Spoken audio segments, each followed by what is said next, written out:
So how's your week been? I've been doing a little bit of admin. Quite boring, isn't it? I've been paying bills. They won't accept that I'm me. I keep having to prove my identity for data protection to pay my electricity bill. I don't understand it. If someone is going to impersonate me and steal my identity and pay my bills, I would actually quite like that situation. I've asked them to make a note of it. Please allow that. I don't really see it as a crime. People in prison, what are you in for? I stole Michael McIntyre's identity and paid his Empower bill. I broke into his house and hoovered. Oh, how thoughtful.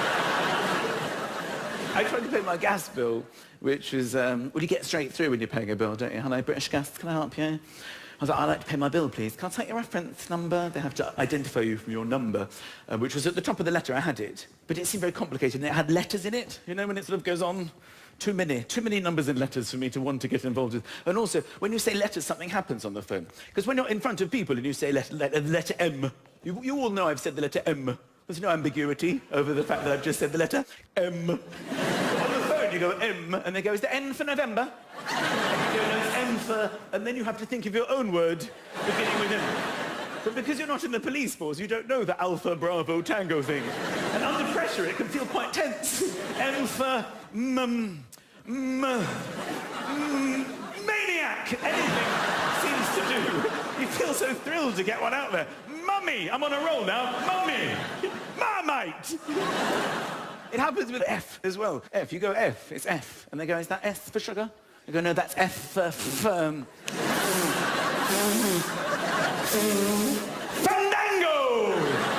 F for Fandango, sir. Yes, F for Fandango. Sometimes I like to throw them a curveball for my own entertainment. G for gnome, just to make sure they're paying attention. G for gnome, sir. Yes, G for gnome. So I said I don't have it. I didn't want to get involved with it. So I said, oh, I don't actually have it. I don't have my reference number. Can you identify me by my name? They said, can I say your name then, please? Can I say your name, please?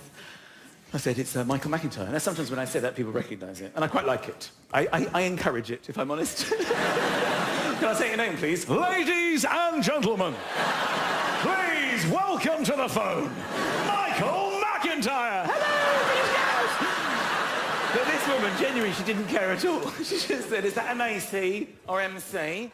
I said, it's M-C-I-N-T-Y-R-E, Michael McIntyre. She went, oh, like the comedian. And I got a little bit cocky and I said, yes, exactly like the comedian.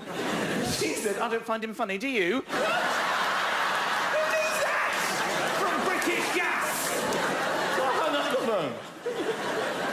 Not like that, though. That's an outdated mime, isn't it? Younger people have no idea what I'm doing. I hung up the phone. I said to my children in the car the other day to roll up their window like that. I did it naturally. I went, roll up your window. We're on the motorway. You know when you open one window on the motorway, something happens to your brain. I don't know what... I feel this weird... What's happening to my brain? I was like, roll up your window!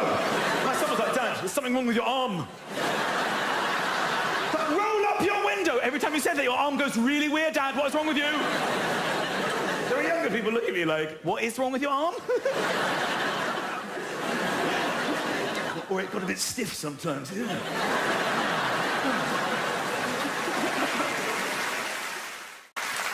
Now, I'm a comedian. I make jokes. And when I see people in real life, sometimes I make a joke. And, you know, I like those moments, because they go, oh, that's funny. Oh, you're funny. You're funny in real life. I made a joke in the airport, and I thought it was funny. And this woman, she just tutted and rolled her eyes at me. Maybe it wasn't funny. I'm going to run it by you, okay? It's in duty-free. You know, in duty-free, it's always very weird because they ask for your boarding pass, which is always an odd situation when you're paying for something. You know, you're in the shop, and you go, can I get this? And they go, can I see your boarding pass, please? You have to prove that you're flying on an aeroplane, even though you're in an airport.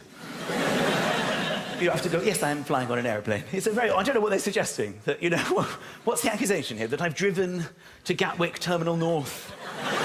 I've parked in the long-stay car park. I've taken a shuttle bus to the terminal. Then I've breached the most stringent security measures there's ever been without a ticket to fly, just so I can visit this pret-a-manger. Is that really what you think I've done? Do you have any idea how many pret-a-mangers I drove past to get to this one? No, not that one. I like the one at Gatwick. So anyway, I'm in this shop, and I thought I'd buy my son a little present, the token of being away, you know, gesture.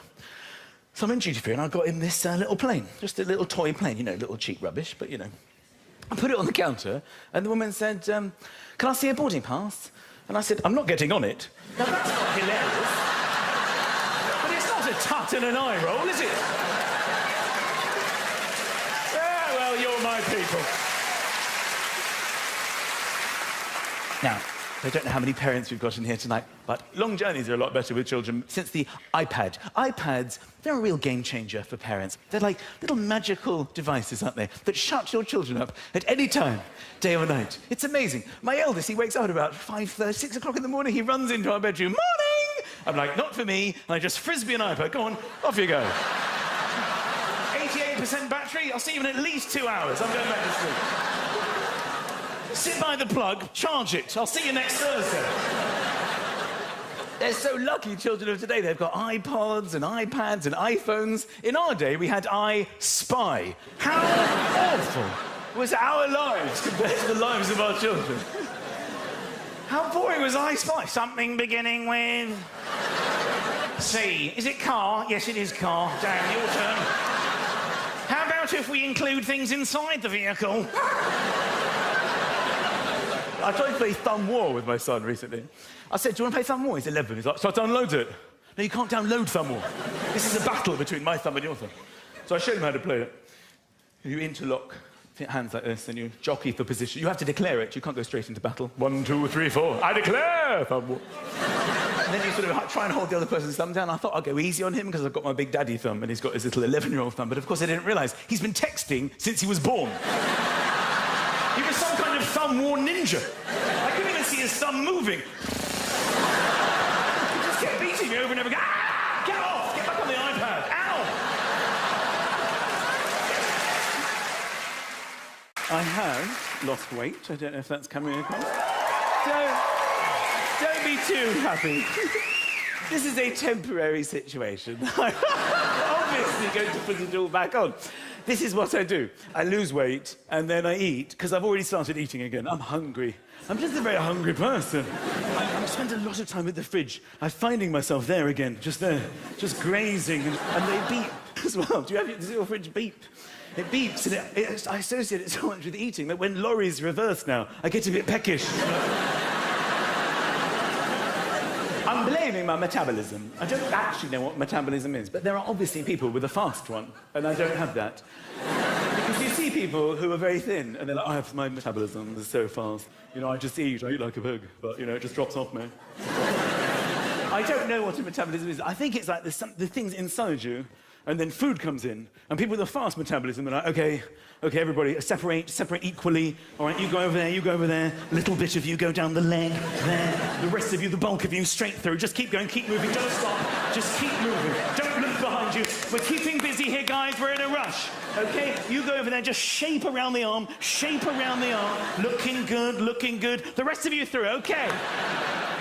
That's not me. My metabolism is more like, okay. Everybody, come here. Just relax, okay? Just everybody relax, because we're gonna be here a very long time. Okay, let's all slowly make our way to his bum, and we'll wait there. Maybe somebody there knows what to do.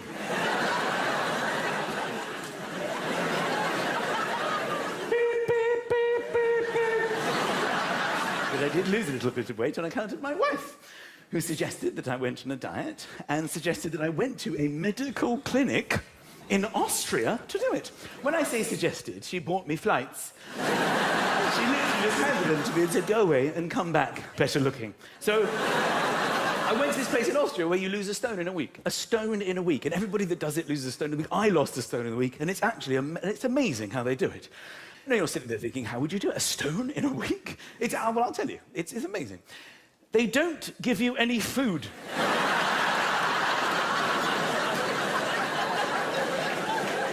I've never been more hungry in my entire life. I was trapped in this clinic in the middle of the Austrian Alps, paying an awful lot of money drinking this thing in the morning called Epsom salts, which just make you go to the loo. You just eat, drink it, and then an hour later, your whole system is flushed out of the loo. So I'm on the loo all week with no food, miserable, and it cost me thousands and thousands of pounds. I could have gone to Benidorm and eaten a dodgy prawn and had the same holiday for like 200 quid.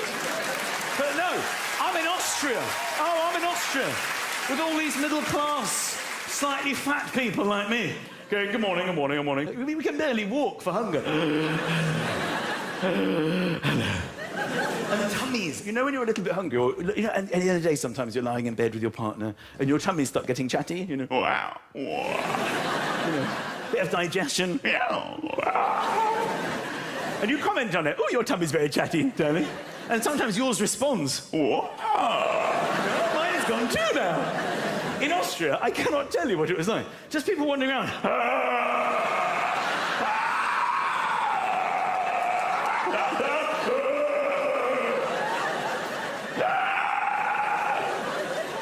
I think my tummy actually spoke. I walked out of the clinic one day to get some air off day 5, and it went.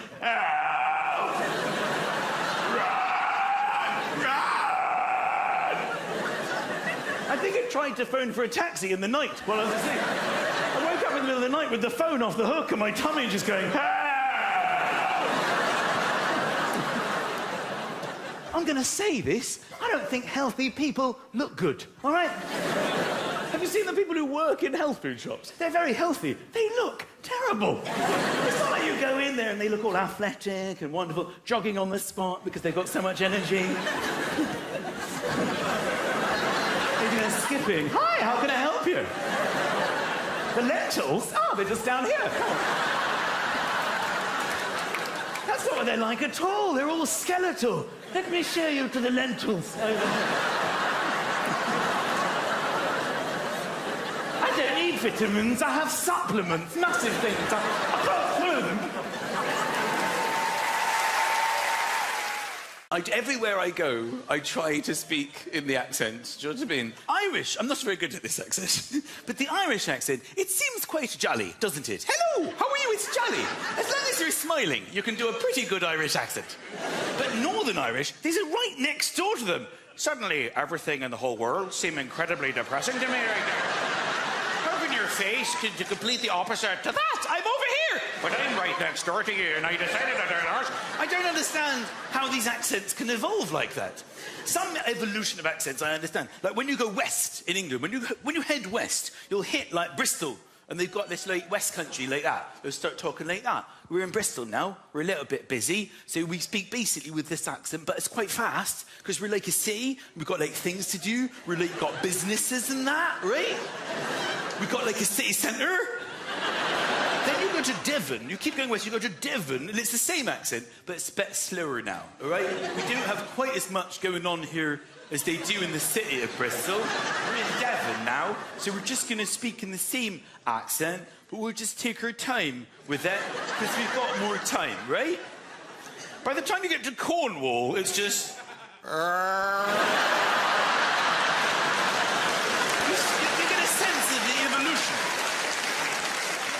The funniest accent for me is South African, right? The South African accent is quite a fun one to do, yeah? If you've got some time on your hands, you can do the South African accent on your own, yeah? As long as you make sure that every syllable that you say has nothing to do with the syllable that comes directly before the one you've just said, you're pretty much doing a South African accent, okay? Australia's quite fun, okay? There's a lot of Australians living over here in London. They're pretty, you know, they talk quite fast as well. They're pretty hyper, yeah? Because they've come a long way, you know? They're going to make the most of it. It's like, you know, it took me a day. I lost a day of my life to be here, so I'm going to make up for it now, okay? They find out where the decibel level is in the room, and we're going to go slightly above that, okay? That's how we're going to play it over here in London. So when I went to Australia touring, I thought it was going to be full of people doing this. Hello, welcome to Australia. They're not like that at all. The people who haven't left Australia are the most relaxed people I think I've ever come across. They literally have all the time in the world to finish sentences. I mean, with 13 hours ahead, you're never going to catch up anyway. You can't go all the way over to Australia. When you go to Australia, you have to stop off. The plane can't even go that far. That's how far away it is. So when I was touring, they said to me, where do you want to go on the way for a stop-off? And they gave me these options, and I went for Singapore. I've never been to Singapore. And I went to Singapore, and they said, best to stay there for a few days and acclimatise, because the time difference is... And, of course, that's when the bees and the wasps start to chip in to your day, because they live outside, OK? So they'll start to come into your life. And you'll deal with the situation, I believe, as a British person, in one of three ways. You'll recognise yourself in this as we go through it. When a bee or a wasp buzzes into your life, bzzz. Either you are, firstly, a wafter, OK? You'll know who you are if you're the wafters. They're quite cool, by the way. If you're a wafter, you're quite cool. You just deal with the situation. Bzzz. OK, off you go. I don't need that.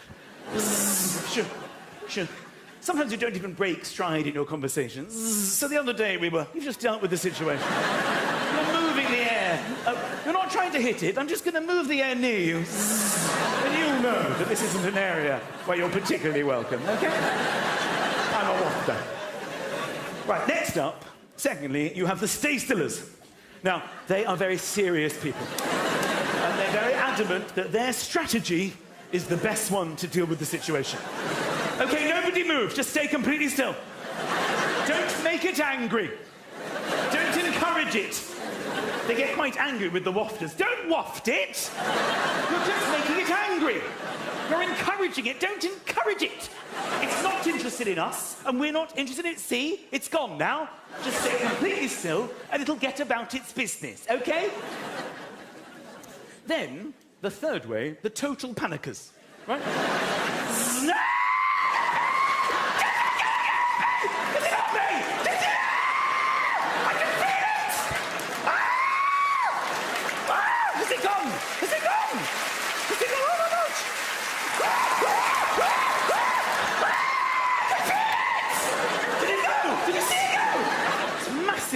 Oh, I can see it. Did you see it? It was massive. Oh, my God. Oh, was it a hornet? Was it a hornet? You know, if it gets you on the throat, you can die. You can die. Right? That's the third way. Now, wafters are able to upgrade and become total panickers. They allow themselves that privilege. You know? If they're wafting, is ineffective, and the wasp keeps coming back, then you can see them start to panic.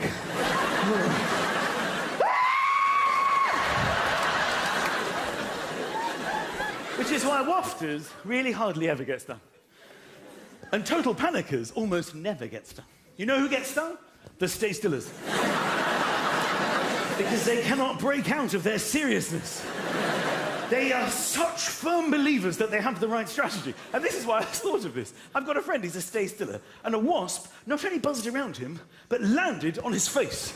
And he just went, the best thing to do is stay completely still. Well, I'm not so sure about that. It's on your face. I don't want to encourage it.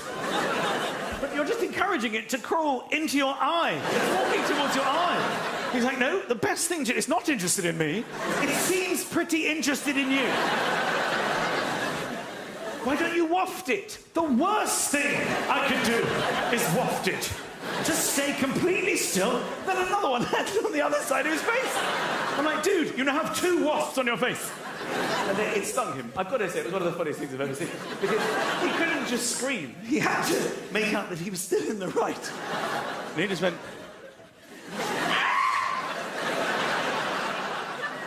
It has now stung me. It stung my face. It stung me on the face. But I think the best thing to do is to not encourage it to sting me again. If a total panicker gets stung, you know about it. It's a,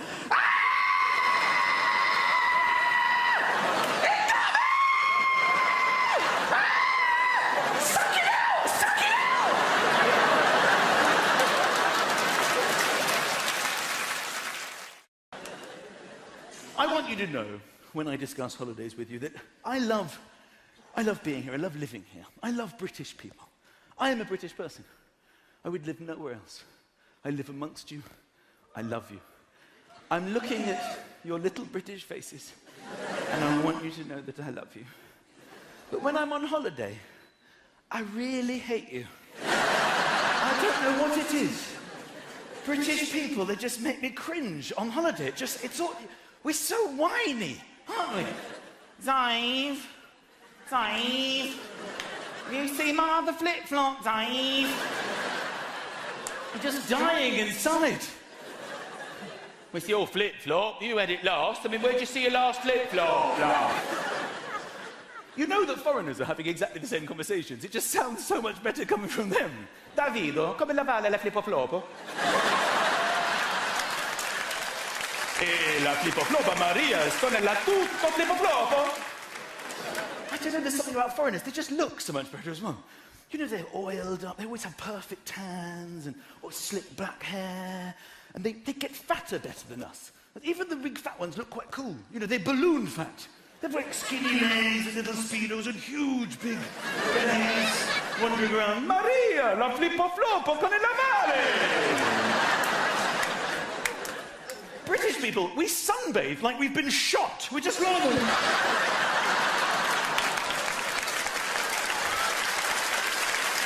Barry, what time is it back on? Do you think you can phone now? Oh, that's hot on me bum, that is. Did you put 20 on it or 15? We're just dying inside. You can see all the burnt bits from previous bikinis. Patches of ginger hair that don't equate to the rest of the body. And I'm not being rude, but even the children, I mean, foreign children, they just look amazing. They don't have an ounce of body fat, perfect hands. They swim like dolphins. You don't even see a splash when they enter the water. They just emerge at the other side. Papa, la agua magnifico! British kid, we've got cream lathered into our body. All over our faces, in our eyes. You can see the fingerprints of our parents going in circular motions. We wear these sort of flotation suits now, the kids. These sort of big bars that go all the way around. And goggles as well. You normally see this. A parent struggling to get the goggles the right size. Because once it's there, you can't actually reverse it. So dads tend to struggle for about 20 minutes. Then they give up. Then they strap it as tight as they can go over their kids' faces. They can't even open one eye. And they're just staggering in the flotation suit. Cream dripping in the top of it, forming some kind of milky solution in their eye. Staggering to where they hope the swimming pool is. Their parents going, go on, Marie, make her friends, make her friends. The foreign kids are just smoking cigarettes, drinking coffee. Bambino inglese, stupido. It's what it's like. And swimming as well. When you get too hot, you need to swim. That's what happens on holiday. I've seen it happen to foreigners. They get too hot, they get up, they dive in, and then they do, you know, like a front crawl. Ciao. Ciao. Ciao. British people, they get up. What a palaver. They have to announce it to the whole group. I'm going in. You going in? Yeah, I'm going in. Dad's going in. Yeah, I'm going in. What's it like? I'll tell you, I'll tell you. Feel the water. It's always freezing. What's it like, Dad? Freezing! This is where there'll be a British person already in the pool who will offer advice. This is the same advice that we have received every single time we swim in the past and will receive every single time we swim in the future. But it's advice that means literally nothing to us at this moment. That is that it is all right once you're in. But it means nothing. You're standing there going, it's freezing! There'll be someone in the pool going, just get in! Just get in! It's all right once you're in. Yeah, it's actually quite warm in here. Just get in, man. I was like you, but look at me now. You don't believe a word of it. Oh, it's freezing. You give yourself maximum pain. You take it one stare at a time, the water rising. Just stand there for 20 minutes. People standing right next to you, just get in, it's all right, it's in. Sooner or later, you just launch yourself. It only takes about 3 strokes before you make your announcement to the pool.